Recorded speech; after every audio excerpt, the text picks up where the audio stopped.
यिनीहरूले ए घर पनि हो के मेरो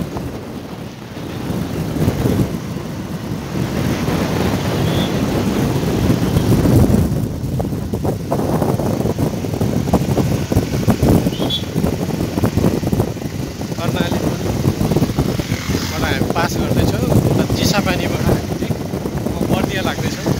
त्यो कैलाली थियो चिसापानी भनेको कैलालीमा पर्छ भने यो कर्णाली पुल चाहिँ प्रदेश पनि चेन्ज गर्दैछौँ। त्यो सुदूरपश्चिम प्रदेशबाट चाहिँ लुम्बिनी प्रदेशमा आउँदैछौँ। लुम्बिनी प्रदेश कर्णाली बर्दिया जिल्ला पनि चेन्ज भइरहेको छ। जिल्ला चाहिँ अब चाहिँ हाम्रो प्रदेश लुम्बिनी र जिल्ला चाहिँ बर्दिया जिल्ला हामी प्रवेश गर्दैछौँ। प्रवेश जिल्ला बर्दिया जिल्लाको प्रवेशद्वार हो अथवा लुम्बिनी प्रदेशको प्रवेशद्वार हो।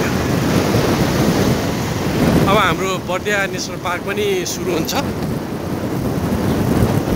बर्दिया नेसनल पार्क चाहिँ यो हाम्रो ओल्ड हेरिटेजमा पनि लिस्टेड छ कि जस्तो लाग्छ। छ कि छैन? छैन क्या? छैन।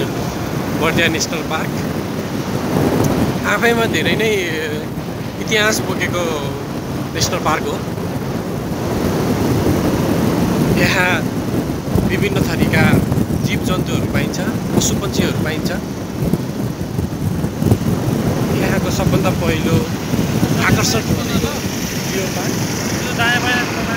लियोपार्ड, यसलाई चाहिँ चितुवा भनिन्छ। सँगसँगै बाघ, पाटे बाघ पनि पाइन्छ यहाँ। पाटे बाघ अहिले चाहिँ हाम्रो यहाँ पनि आइरहेको छ।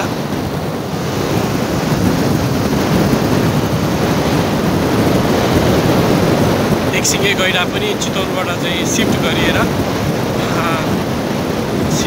स्थानान्तरण गरिसकिएको छ।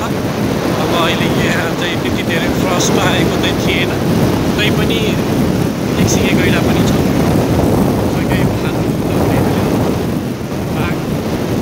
बाघ पनि लाग्ने गर्छ। बाघको चाहिँ एकदमै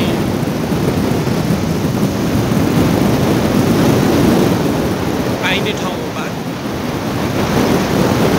बाघले मान्छे लाने पनि गरिरहेको, बाइकमा हिँड्ने सवारहरूलाई हान्ने पनि गरेको हामीले इतिहास